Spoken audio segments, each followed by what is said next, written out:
You are watching the #1 podcast in the whole entire YouTube wrestling community, and I'm one of your hosts, Juanzo. And I'm your other host, Jean Paul Leek. And together we are Rope. Family, how's every single one of you? You know, Jean Paul, are you ready for some bullshit?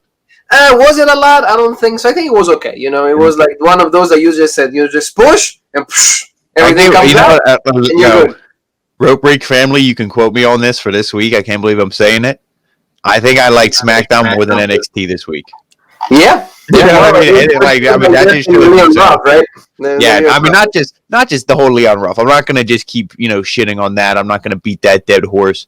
It's just the whole show just wasn't good. But like this, SmackDown, of course, it had to start off with the Tribal Chief, which we'll get into in a second, and it's like, that sets the mood. But thankfully, we saw a Raw, red right here, Raw Superstar came out, and that kind of helped save the show. And the Great Liberator, and there was some stuff. No, don't get me wrong, there was some bullshit, but at least compared to NXT and compared to last week's SmackDown, this show was pretty decent.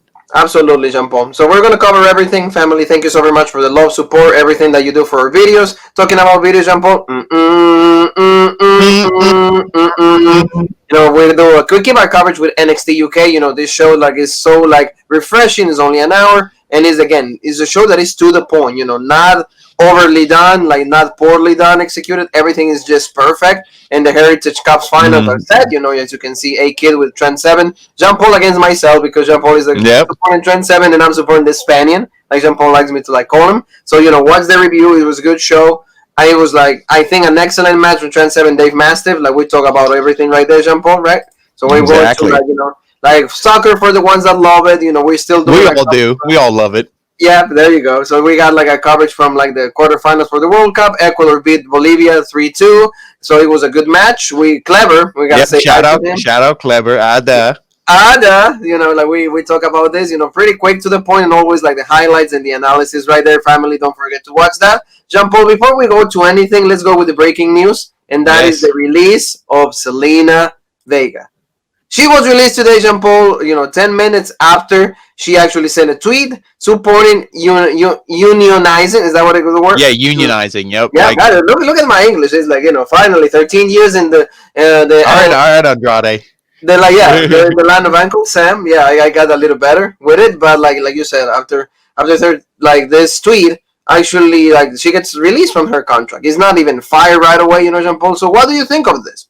Well, I mean, they went about it a shitty way, I think, but she was one of those big streamer on Twitch, and she does have an OnlyFans, and we know how WWE is with explicit content. The Twitch thing, they were kind of they were fighting it, but they weren't real strict. But anything explicit content, especially how WWE is extremely PG, I'm sure that didn't sit well with them. And then that was the final straw that broke the camel's back. They were we're done with you, but I mean, it's wrong and it's unfair, but also look who you're working for.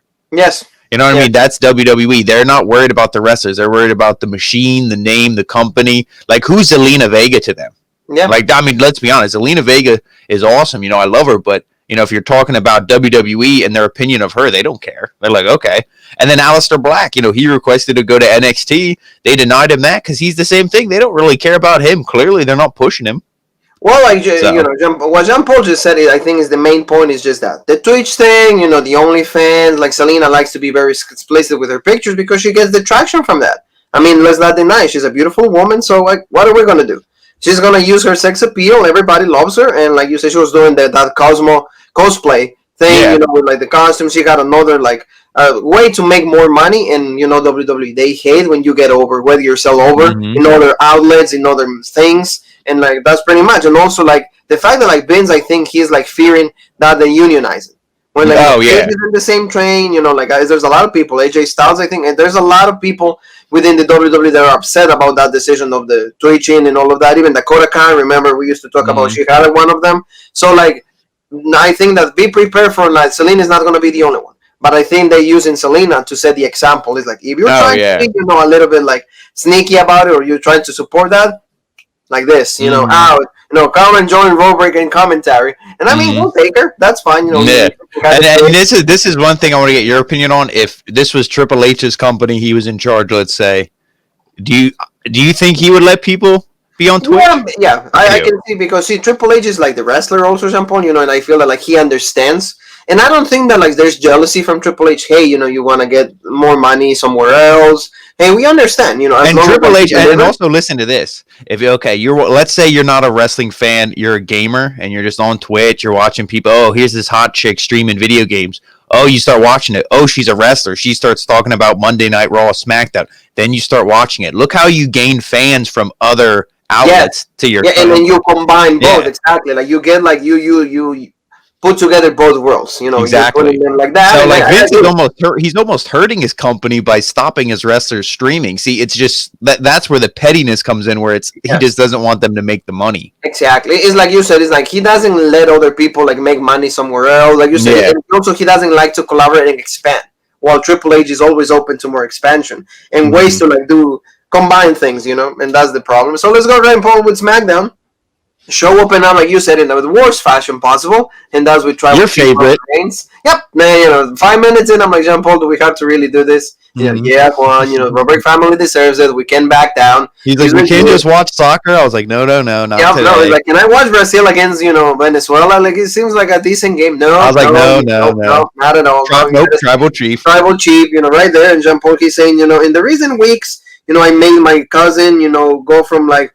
He's a brand new member of my team, and the Jey Uso, the main eventer.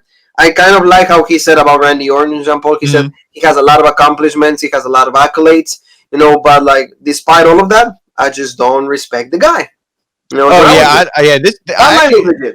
actually liked the promo from Roman Reigns. This one wasn't bad because it wasn't too long. He's just like, Jey Uso. He's the a couple months ago, nobody knew if he was Jimmy or Jay. He's like now he's main event Jay. Now everybody knows him, and that's because of me.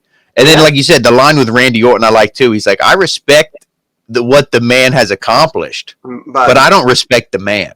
Yeah. So I mean that's good. And like I said in a Monday Night Raw, they have a little bit of history. Like they talk, recent SummerSlam and stuff. So it's like they have some history, but the main history is what we saw because who came out then? Oh yeah, well, like you said, the addition from Monday Night Raw, and he's no longer have they been? How did you pick up on this? Because Michael Cole was really hammering home the Scottish Warrior when it used to be like the Psychopath, or they just used to call WWE champ. Don't say words that are like kind of offensive. No more Psychopath is now the Scottish Warrior. Yes, Drew McIntyre was on hand jump right there. Yeah, boom. So, like, he surprises everybody, and Drew McIntyre says that this Monday, he's going to beat Randy Orton, and he's going to regain his WWE Championship, so he's going to go and face Roman Reigns for the title. And, he said, I went through all these obstacles, I won the Royal Rumble, I made Brock Lesnar my bitch, and now I'm the man, and I'm going to show everybody that at the Survivor Series. And remember what he said, Jean-Paul. He said also, well, Roman, when you left for the pandemic, who took your spot, and who will carry the company? It was me. Mm-hmm. And that was good, but then Roman kind of countered that, so I like that also. See, it's not that I hate Roman, because I like this when he goes, well, now that I came back, what was the show that is mostly watched by everybody? SmackDown. Nobody watches Raw. I don't even watch Raw. I don't even know what's going on Raw. I got to see the review with Jean-Paul. So that was good. I like that. I don't know how you felt about it, but it was good. I liked it. Well, yeah, I said in, speaking of Monday Night Raw review, I'd mentioned like a while ago, Triple H said that Drew McIntyre, Roman Reigns is like the Hulk Hogan and Ric Flair of this generation. He's like, these are the two guys that we are going to make the, number 1A and number 1B, like the two top guys of the whole brand. So, or the whole company rather. So, them calling each other out, this was really good. And I like that, but the only thing is, does this make it really obvious who's going to win on Monday? Because then Randy Orton's like, so... am I just going to lose? Yeah. Like, I was actually thinking along those lines. I'm like, really? So he's going to win? Then what the hell was the point? Then you should have really cemented Drew as being legit and had him win at Hell in a Cell. Yes. Yeah. But I mean, the promo was good, but then you saw the picture there, then Jey Uso came out. And then he was like, again, like Scrappy Doo. He gets in there and he's like, oh, hey, you're not going to come in here, disrespect that, talk to Roman. Oos. He's like, who you think you are? I'm the main event, Jay. He's all believing the hype that Roman was saying earlier. and then he pretty much challenges him to a match. And then I love Drew's attitude during this. He's just like, okay, like he takes him seriously, right? And then he just shoves him like halfway across the ring like a small child. And then he gets right in Roman's face, like almost like he batted a fly away from his face. Like, all right. And then he's like, like, let's go with the main feud. Yeah, absolutely. And see, like after that, Roman really like bicker to Jey Uso. He was like, really? You don't just set matches. I'm the one that does it. He was really yelling. Yeah, backstage he was ripping his ass apart. Yeah. Yeah, it was like, oh, you don't do anything here without my permission. I set the matches. I'm the one that does the talking. It's like, you don't deal with my stuff. Those are my business. You're not supposed to, just go over me. And he's like, oh, so, okay, Use. I'll take care of it, Use. Don't worry, Use. You'll be fine, Use. All of that. So, like, we get to see, like, this interaction that Roman is pretty much, like, the boss, and Jay's pretty much the bitch. And what a shit character change for Jay. Oh, yeah. A couple weeks ago, I don't know about you, but I was kind of like, you know what? He's a little annoying with, like, every other word being Oos, but, like, the character, it's legit. Like, the singles push, he's standing up to his older cousin who always beat him up and stuff. But now he's like his little bitch, so now I'm like, okay, like, you almost were there, but now you just went in the opposite direction. It does suck. I will tell you, I would much rather just not know who it was, Jay or Jimmy, because I could get it wrong, but now just like, oh, it's this bitch. And then Jimmy's, it's just like right there. So it's bitch, Jimmy, bitch. Well, it makes sense because he's the big dog, so the big dog has to have his, his bitch. So. Yeah, this bitch, and right there is like Jay. So it's bad, but I think that was a kind of decent start for SmackDown. Let's go to like a match that it was announced before the show went on air. By the way, Jean-Paul, you told me about it. Vince had to rewrite the whole show, so up to like 7:00, like the big Liberator will say, they didn't announce an opponent for him, so he had an Intercontinental Championship match against Apollo. This was done, the way it was done, it was good, but it doesn't make Apollo look any good. It didn't do any favors for Apollo, but it did a lot for Sami Zayn, at least for me, Jean-Paul. Oh, yeah, this was good. Sami Zayn, it was good because it was short. The only person who really didn't benefit from this at all was Apollo. Yeah. And, they were almost setting it up because, okay, Bobby Lashley, Apollo Crews, Bobby Lashley have a lot of history recently. So I'm like, maybe they will do that match. Oh, maybe they're going to, job out Sami Zayn. I'm like, this isn't good. I had that feeling. Because, Vince was rewriting the show. You know how Vince is. So it's like, oh, my God, like, here we go.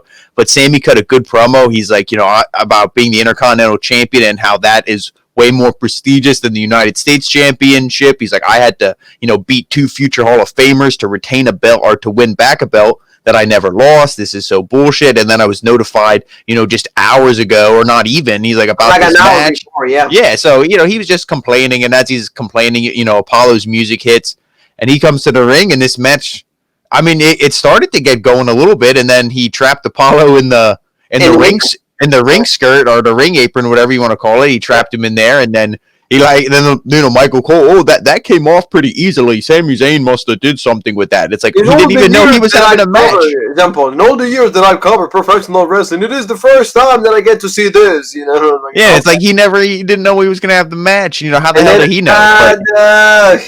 So he ties him up in there, count out victory. So legit for the Liberator. And, that's the match I want to see. Because I want to see how Sami Zayn, I feel like he'll take huge bumps, he'll sell. But don't be surprised. I like Lashley, I feel is the obvious choice, but don't be surprised if Sami Zayn somehow sneaks in. That's fine because he's like Sami Zayn deserves a legit run, right, Jean-Paul? I think so. Good. He deserves, like the win. And Bobby Lashley is okay. We said it. He's not a terrible wrestler. He's decent on the mic. But like go with like if they go with the obvious choice, okay. But why not going for the choice that is not that obvious? Go with Sami Zayn. Make that Intercontinental Championship even more prestigious. Be like, hey, he beat the United States champion. Let's see who can beat him. Who can beat our IC champion. And at least make SmackDown revolve around Sami Zayn.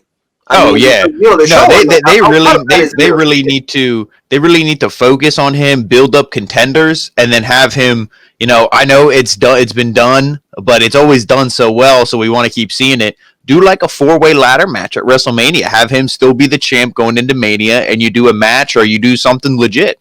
No, yeah, make him like make that title be the most important thing because Roman in the Universal Championship, I'm not interested. I'm just gotta say that. So Jean-Paul, let's go with it was announced it's going to be the last chapter for Roman for Seth Rollins, not Roman Reigns, for Seth Rollins and Rey Mysterio. Finally, Jean-Paul, after 9 months already, we got to give birth. A lot of our long painful, not enjoyable pregnancy. We had to finally get the last chapter, but before that, Rey Mysterio had a promo with the whole family, of course. Like this guy has to bring the whole family. They don't have any place to stay. I don't understand what's going on. He's like, I don't know, but like he has to cut a promo. He said, Seth Rollins is the devil, so he's gonna put the devil down. Yep.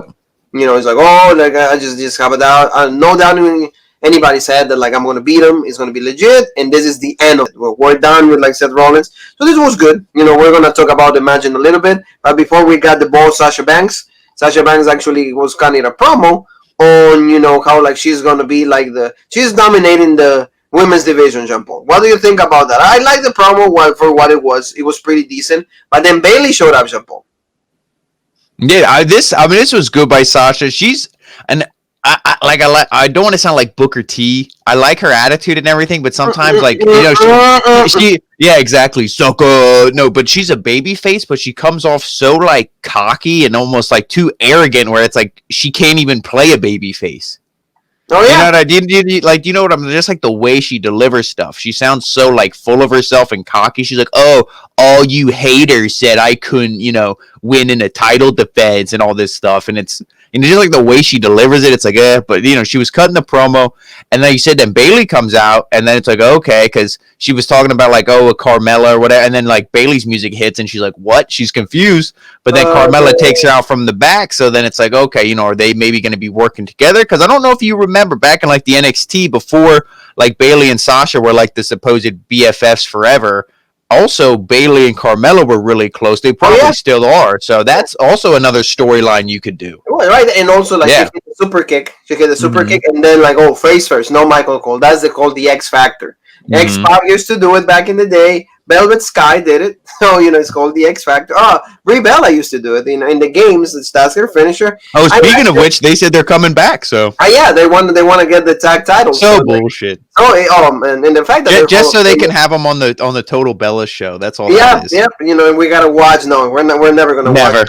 Like you said, like Sasha Banks, like the attitude's a little heelish, and then she said like, "Oh, I'm going to put every single woman on the roster on notice that I'm not, I'm gonna run this division. I'm the best wrestler in this division. Like I'm in the top of my game, and I'm in the episode of The Mandalorian for the ones that likes to watch. Yep, the newest episode. The Mandalorian. So she made her acting debut. So it's pretty legit. And this rivalry, like we said, is just to solidify her as champion. Carmella coming back, she's not gonna get the title from Sasha. At least I think that. I hope that they don't do it because she deserves a good run. No, and I'd actually like to see, but I mean, I know those titles are on Monday Night Raw, but I would almost like to see Bayley and Carmella win the tag belts too. Because if you ever want to redo Bayley and Sasha, that could be something where she's like, oh, I replaced you. Like, here's my new best friend. If you want to do another feud like that.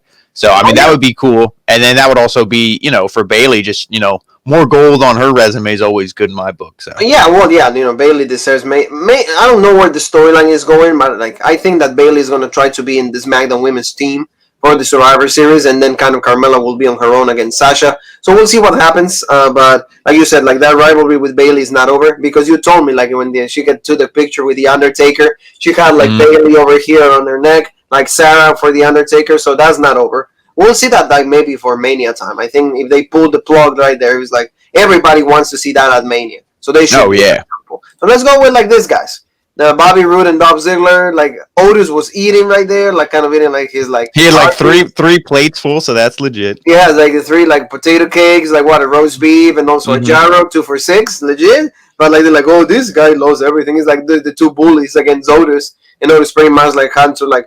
Like move the table, like he pretty rolls it, and then they set a match. This was kind of like the worst part of the show for me, Jean Paul, because it was like done just to fill time of the show with like Dolph Ziggler and Otis one more time. Do we really care for this? No. They already had a Mania match. Okay, then the result was this. Right there, pretty quick to the point. Yeah, he beats the shit out of Ziggler, and the one thing when Bobby Roode or Robert Roode is his name. He was on the apron distracting Otis, and then Michael Cole, he didn't call him Bobby Roode or Robert Roode. He called him Rudolph. Yeah. As in their tag team name, like, Roode and like Dolph Ziggler. Yeah, he's like, Rudolph with the distraction. I'm like, can we have Thanksgiving first before we go to Rudolph? Like, before we go to Christmas? I'm like, can you call him Bobby Roode? Like, is this guy such a loser that you have to call him the tag team name? Like, yeah, it's just Bobby Roode. Please call him that. Or, at least. Can he please go back? Can he like call James Storm and be like, "What are your plans for 2021? Because I'm coming with." Yeah, and then be like legit, like, he's like, dude, be your money, legit. Yes. Sorry about your goddamn luck, WWE. Thank you. I'm out. I'm back. I don't want us to be here anymore because I'm just a piece of shit of the version. I'm gonna tell you the fact that this guy wasn't not just like Intercontinental, whatever. The fact that he wasn't WWE champion yet says it is just crap because as a wrestler he's great, and Impact was always good. The character from Glorious, NXT champion. If Triple H would have been carrying this guy could have easily been bigger than Roman and Drew McIntyre because of the whole gimmick, the whole. We've been saying this, He was like the modern day Ric Flair almost. Yeah. Oh, like remember the stuff with Roderick with Rick Root. All of that, and everything, but no. And now we have him pretty much a shadow of himself. Mm-hmm. So when we get to this, Jean Paul, actually, you said they're best friends, they love each other, and it's Chad Gable over his services to Otis because, he says that, like, he can be his trainer. He can manage his career. He can make him better because Otis seems a little lost after losing Mandy Rose, after losing the Money in the Bank briefcase. So it makes sense. And I like this pairing if they make him look good. Because Otis, he needs somebody to do the talking. His character is not able to stand on his own, at least for me. Oh, yeah, no, Otis is, like, the tag team was perfect. The fact that they split him up and did the whole thing, and they even said, like, oh, yeah, Dolph Ziggler says that Mandy Rose still texts him. So that pretty much, okay, now we know his, like, storyline relationship's over. And, so now he's like a loser. And see, he's like the funny, lovable oaf. Like, for, you watch the Goonies, you love Sloth. But, like, you wouldn't love Sloth on his own. He has to be with the Goonies. Yeah. So, like, that's where Chad Gable comes in. He's like, hey, because I think Chad Gable could get over on his own, but they don't push him. But him and Otis together, both Olympic athletes, they're friends in real life. So, I mean, this can be good. So, I'm excited for it. And how funny would it be if they win tag team gold and then Otis and Tucker, the like actual tag team, is like, so. I mean, if they do it better, whatever team, Jean Paul, that is not the Street Profits, I'm good with. But you know what? The one thing, and before we move on, I feel like Vince hates actual tag teams, but he loves putting the titles on two singles guys. Yeah, man, like two singles guys he puts together, and then they win the title. Like Eddie and Ray. This is the stuff that I can do because it's my company. So look at that. I will never put on a tag team. I will put on two singles guys that are a new tag team. So I agree with you, Jean Paul. So let's go to the final chapter then. Last chapter: Seth Rollins against Rey Mysterio. Look at that image. Look at that image of Rey's mask. Yeah, done. That's not even Rey's mask. Rey's mask doesn't have the like Batman wings. Yeah, and the eye patch and all of that, but like. The match was like pretty good. I liked it. I think that of course these guys gave us like always good matches, but at least Rey looks finally, without injuries. He looked good. He looked secure. He looked confident what he was doing. He dominated in the early stages of the match. Then Seth Rollins kind of took over, but I liked it. I like the whole thing. I feel that like Rey still has a lot to offer to the WWE audience, Jean Paul. Oh, I agree 100%. Rey looked really. This was a legit match. This could have been on a pay-per-view, and because there was no hype for it, because we didn't think there was any end in sight to this feud. We thought it was going to be another 9 months of labor until we birthed this thing. But we got the end here. It came unannounced, but I mean, legit spots like Rey hit a tornado DDT on the apron. That was good. That was legit, and I actually thought this was going to be the end when Rollins power bombed him through the table, because obviously this was no holds barred.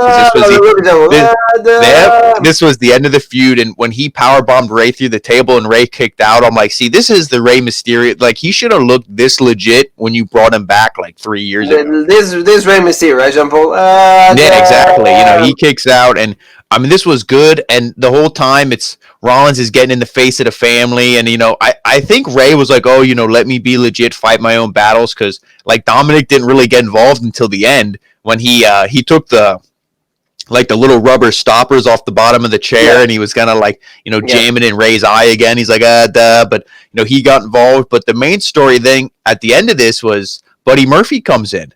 And what did he do? Just knock Rollins down, or did he super kick him, or and then Rollins is like, "What the hell, you son of a bitch?" He's like, no, I loved you. Like, why would you do this, my disciple? He's all like distraught and everything.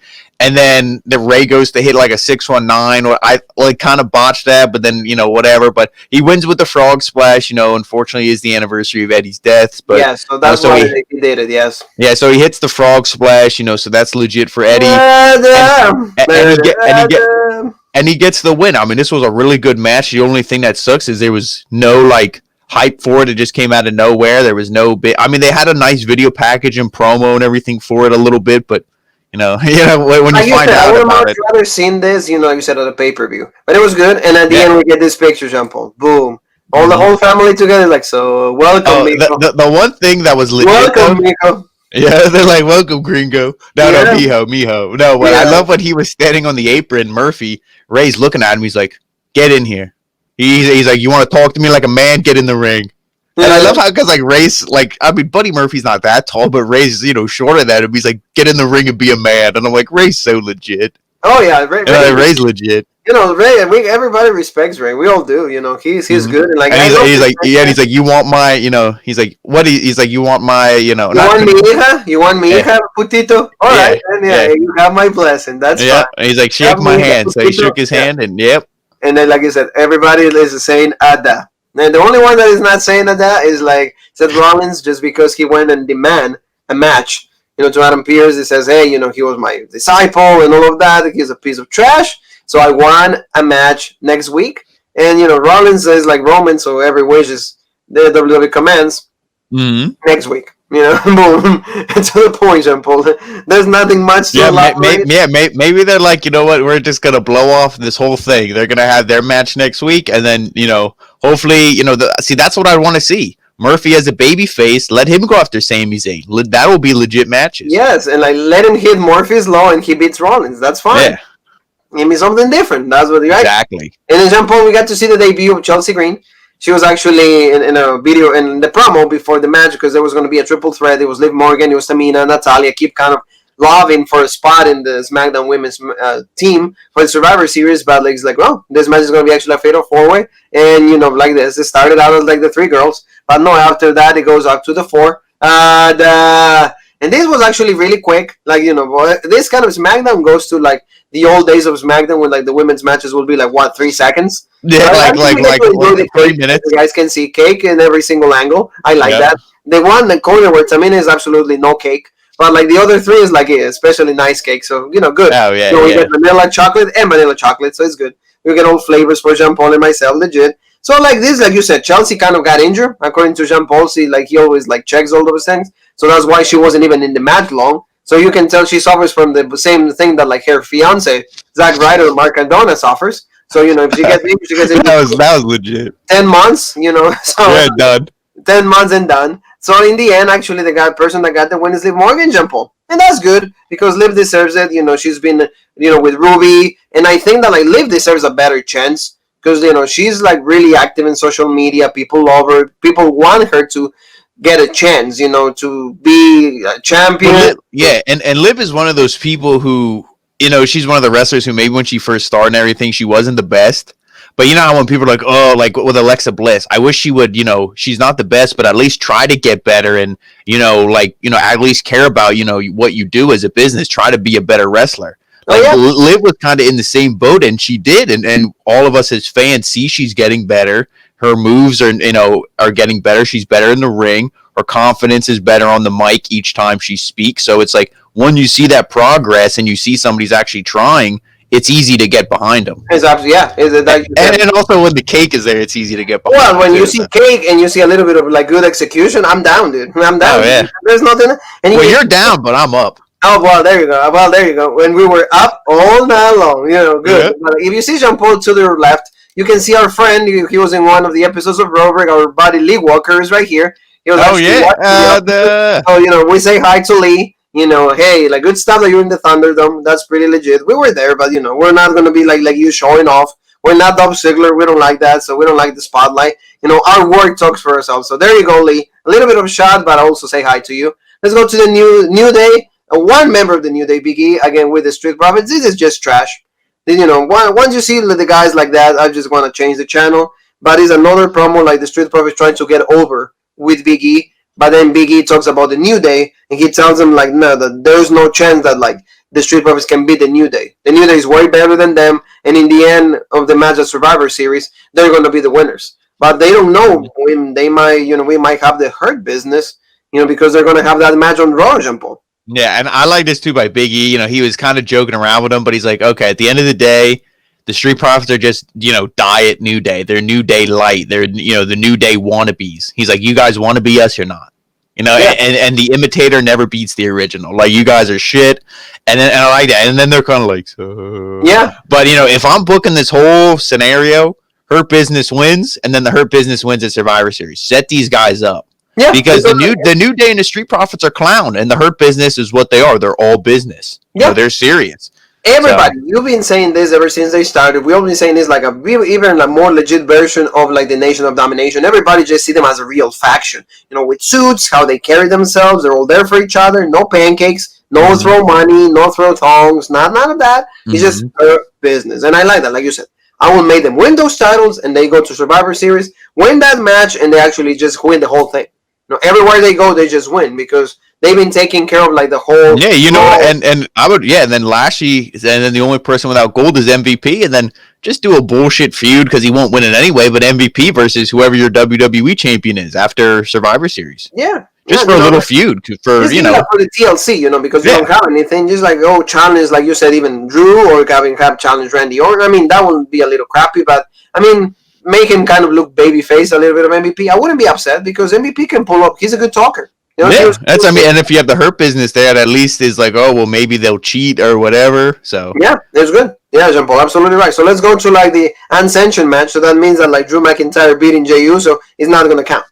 It's not going to count at all. Yeah, so that's right, John Moxley. It doesn't count if it's unsanctioned. Yes, going with the lines of Kenny Omega and John Moxley. There you go. This was like a pretty quick match, and I like that because it was like 10 minutes. So they gave us 5 minutes of a match. A few bombs every here and there, and in the end, Jean Paul, we got to see Roman Reigns also. He had to come out because Jay cannot do it on his own, right, Jean Paul? No, I like this too, just because Drew, like I said in the beginning, was swatting away Jay like a fly, and that's pretty much how this match was. Jay would get a little bit of offense in, and even Michael Cole would be like, oh, look, Jay's making a comeback. I don't know, I don't know, but I don't know why you're cheering for Jay. He's, he's a heel, and you're supposed to be the babyface commentator, but then Drew would immediately just get up and just no sell it and everything. So Drew was clearly the dominant one in this. He wasn't going to lose, but like you said, towards the end, Roman starts coming out with, his, little penguin manager there, Paul Heyman. So they come out. And Michael Cole, he's walking to the ring with purpose. He was still walking slow like he normally does. So I don't know. Yeah, they told him it's 5 minutes. It's don't run. Yeah, they're like a little bit. Yeah, and he comes out, and then and then you think maybe Jay's gonna get the win with the distraction and everything, but then Drew gets right up, Claymore kick, and you're done. And then that picture right there.